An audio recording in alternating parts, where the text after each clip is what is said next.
Thank you so much for joining us today, guys, with Event Pros Let's Talk. We're here with Gustavo Galvan from Galvan Event Designs, and he did this beautiful display for us. He's a good friend of mine, fellow event designer, and we're going to talk about all the great stuff about event design and, you know, his experiences and all the great stuff that, you know, has Bring to do it with on. events. Yes. I'm ready. Thank you so much. Thank you so much for inviting me. Of course, of course. So tell everyone about what you do. So, as Carline was saying, my company is Galvan Event Design. I am an experienced designer. Kind of came off of the event design approach, but now I'm thinking of events as a whole. Rather than just focusing on the decorative elements, I'm thinking of it more as an immersive experience from the moment people or guests are invited to an event to the moment they leave and get their valet service with nice little treats at the end. So that's where I'm at right now, thinking of it as a broader experience. How did you get started? How did I get started? Oh my gosh. So I've been in New York City That's always for... the number one question. I know. How did you get started? So I actually got started about 2 years ago in event design, or events. But if I go track back to the beginning of my profession, I moved to New York about 9 years ago, and I wanted to be a wing designer for the Victoria's Secret fashion show. Oh, nice. So I wanted to be a costume designer. Right. Didn't work out. Didn't find it, but I did find a studio that made the costumes for the initial shows, where I got to fabricate costumes for the entertainment industry, for music, sound, Broadway, all that fun stuff, and did some really amazing projects. But after 2 years, I got a little tired of the industry, and I know it sounds really weird, but I wanted some change. And then went into focus more as an artist, where I produced like garments out of paper and plastic shopping bags. Then did some styling for commercials and TV shows like Law & Order SVU. Nice. Very exciting. No, I did not meet the actors, but I saw their back of the heads a lot. And then after that, I went into Macy's Herald Square, where I was a visual merchandiser, where I had my first experience in terms of designing for a space. And I was there for 2.5 years, and toward the end of my 2.5 years, I got connected to an event designer who has recently, well, in the last few years, closed down. But he showed me so much about what the possibilities were, and that really got my mind going into thinking, I can do this. I'm doing it for a small scale, like corner at the store. It was a massive store, but we did multiple sections, but it got me thinking of what we can do at a larger scale, and the pace that we were doing, because it's basically, you know, you go into a space and then you have like 2 minutes to set up an entire setup, and you're like, how? But it's so exciting.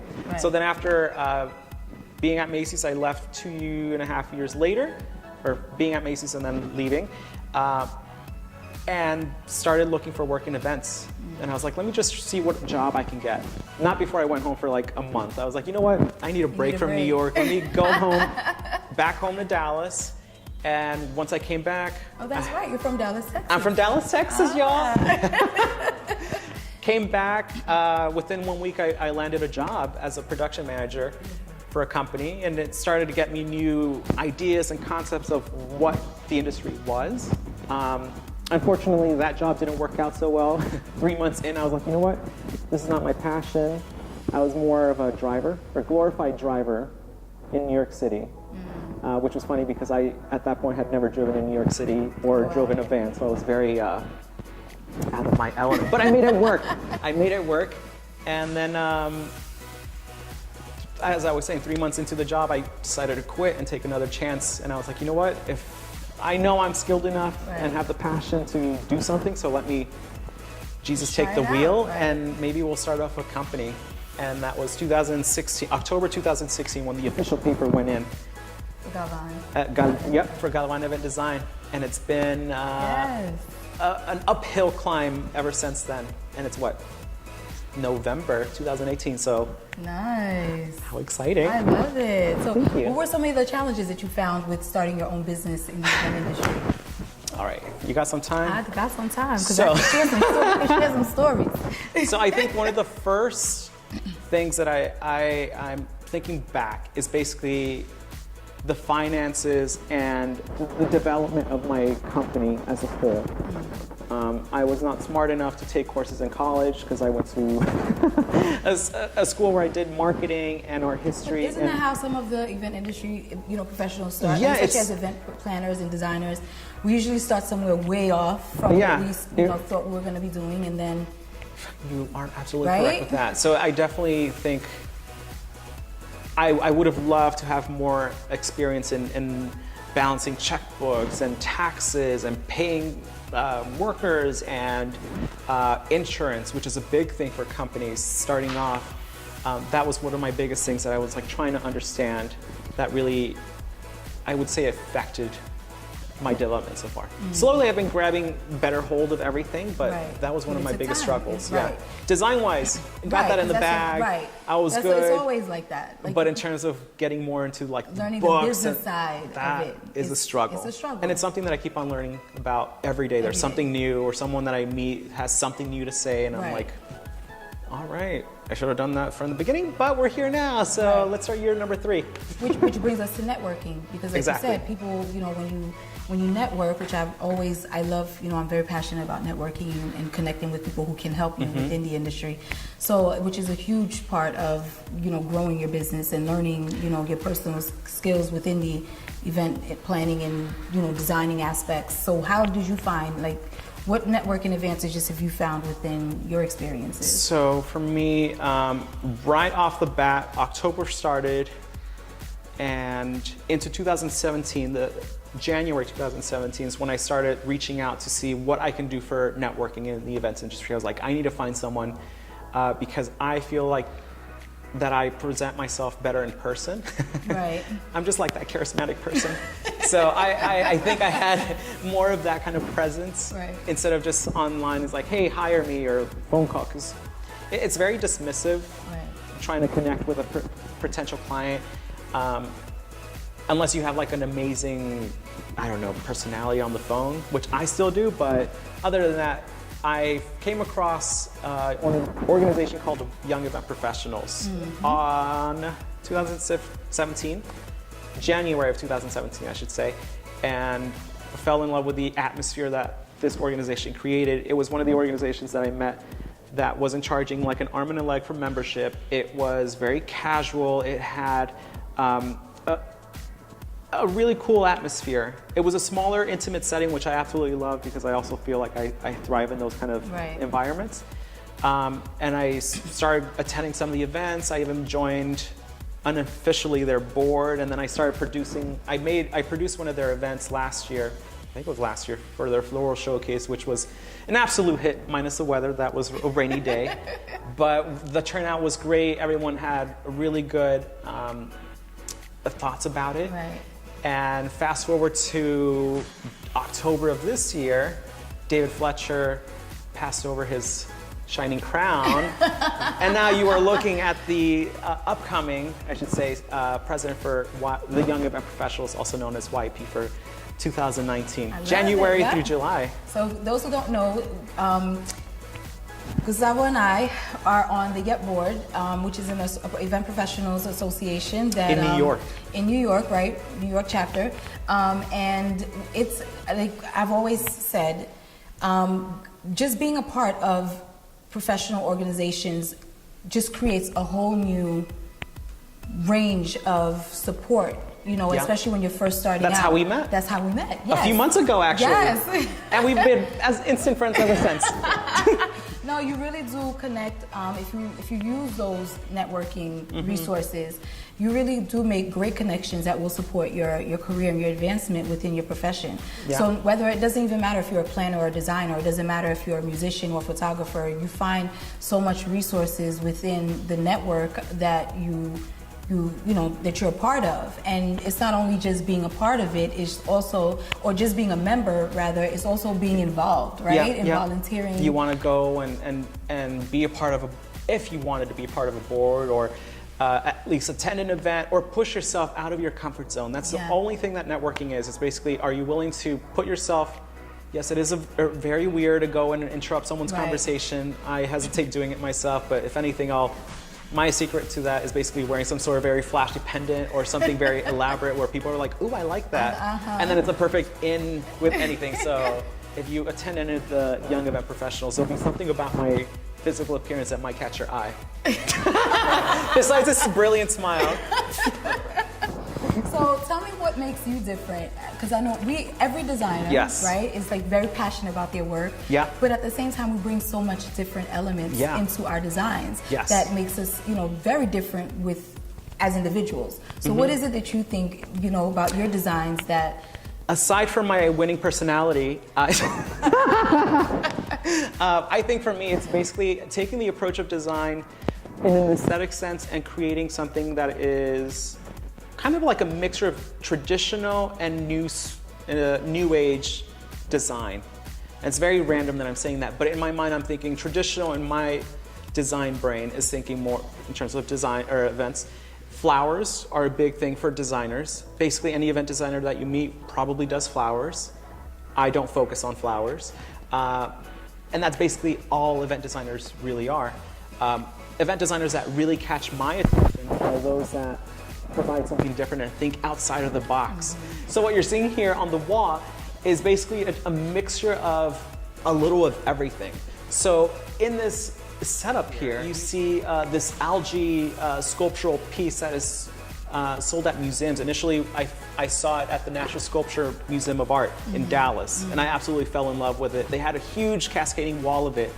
And then from there, I was like, well, what about if we add a little bit of romance and touch it with some like flower elements, and then modernize it and add a little bit of pop of flash in some way. Or these are like acrylic metallic spheres that just like add a little bit of excitement to the composition of this specific setup. Now we're talking about the overall event setups. I try to think of the best way to paint the picture to the client from that very first meeting. Right. So we'll meet, they say, oh, I have this idea, but I don't know what I'm doing with it. Or I have $2 in my bank account. I want to make this multi-million-dollar setup. Right. And I'm like, all right, we need to revisit this idea. And how can we work with it? Right. I think as event designers, we kind of think outside of the box enough to kind of think on our feet to see what we can do to really execute and bring the vision to life without sometimes breaking the bank, or hopefully breaking the bank, because we want to do that. If we're being honest. We want to give it the most, right? Exactly. Right. And also we want to give them the most to the client, Right. because they are the people that are hosting the event. Exactly. We're just behind the scenes people. With our winning personalities, magic. Yep. We're just behind the scenes, and then once the event's over, we come in and pick it all up, and then nothing ever happened. So yeah, that's what I would say in terms of what I provide.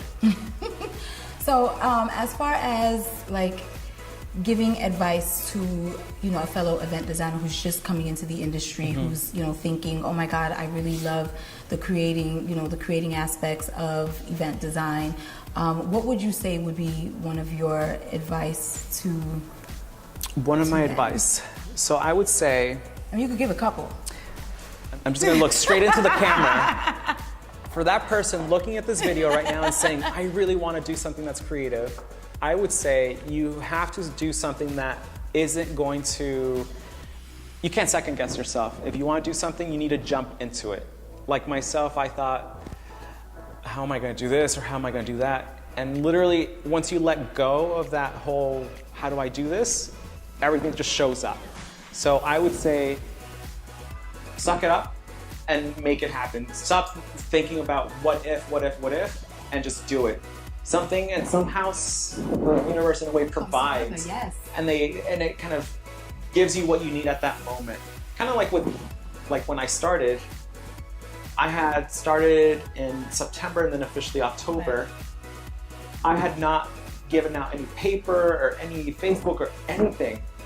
And while I was on vacation in September, before my company became official, I got a call from a major client that I was not expecting at all. They were like, hey, we need some help with you designing something. I was thinking as a freelancer, not as a design. So I go to the setup, or the venue, and they're like, oh, we need to do this, we need to do this. We have someone for that, right? And in my mind, and I'm there in person stunned, I was like, are they giving me they wanting me to do this as an event? Like, they're paying me to do they're this? paying me to do this? Seriously, Yes, like yeah. I was like, How did this happen? I have not told anyone. I swear, no one knew about my company except for this client. Or now it's a reoccurring client, thankfully, but you just ask for it and it just appears. There are some struggles. I will say there are those moments that are very trying, but then just release it and it'll just show up. Yeah, I agree. I've always said that. You got to get out your comfort zone. You got to get out there. If nobody knows you exist, right? Show them why you exist. Show them why. Exactly. So how do you help your clients with budgeting for an event because I know that's usually like the biggest whole drawback when it comes to, you have all of this creativity in your head as a designer, and you want to put it out there, and you see the space and it's just like, oh my God, I could do this, I could do that. So what is it that, how is it that you control the budget so that way it can stay within what the client's vision is? And what? So I am trying to start something new when it comes to the budget. So I see myself and the company that I have formed as a luxury service. I'm not here as a charity. So what I'm trying, it sounds really horrible when I say it out loud, but it's the honest truth. It really is the honest truth. I'm in this to make some money, flat out. There are organizations that I help because I also work with a lot of not-for-profits. So I'll take the question from that approach. Okay. When working with not-for-profits, I kind of think of all the sources that they have, because it is a not-for-profit. They don't have money really to design and decorate, but they do have a lot of connections. They have a lot of people that are funding this organization or contribute in some way. And all you have to do is basically say, okay, we need 30 tabletop setups. Does anyone in the organization or have vases or connection to flowers or something like that? So I don't have to bring in my vendors because, again, like I was saying before, myself and other vendors are in it to make money. It's a business, so we want to make sure that we approach it.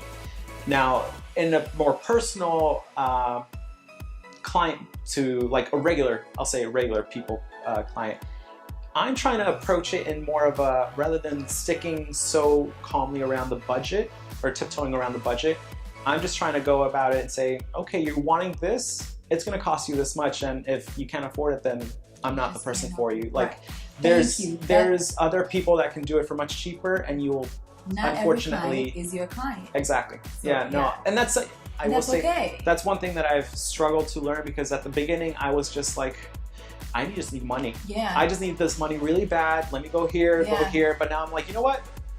People are coming to me now. Like, let's give them a reason why they're wanting to pay. So I try to give them the full service, and I joke around this whole personality thing, but it's customer service, which is a big factor. Also knowing, like I said at the beginning, I have crazy amounts of experience within design, not just tabletop setups, but I have experience design in production of props, fabrication of garments. I have styling. I have a whole lot of stuff that contribute to this service that I'm providing, which is why we are top-notch, or becoming one of the top-notch companies here in New York. How is it that you marketed yourself in the beginning versus now? For me, and we've spoken about this off camera before, Yeah. I started off without really any marketing, no social media. I mean, I had some social media, but it's mostly all word of mouth. It's usually people remember something that I say, or I don't know, my obnoxious laugh at some point, that they reach out and want to interact with me, but it actually hasn't changed. I'm fortunate enough that things just kind of show up when I least expect them. I should start ramping up my social media and all that, but social media is a whole nother, that's a whole nother animal. Yeah. People that can sustain that and do that, kudos to y'all, because that takes some dedication and a whole nother stuff. And I'm trying to figure out how to catch up to that. So at the moment right now, going on to my third year of business, it's something that I'm looking into. Okay. And continuing to work with. Okay. There is no straight answers. There's no right or wrong answer most of the time. I'm hoping that you all enjoyed having Gustavo with us today and all the knowledge that he shared with us and his experiences, and hopefully you guys can take to that and learn from, his experiences, because everyone's experience is different. I know we've been talking a lot about various different things within the event industry, and so Gustavo, thank you so much for sharing. Thank you. And I will see you guys next time. Bye.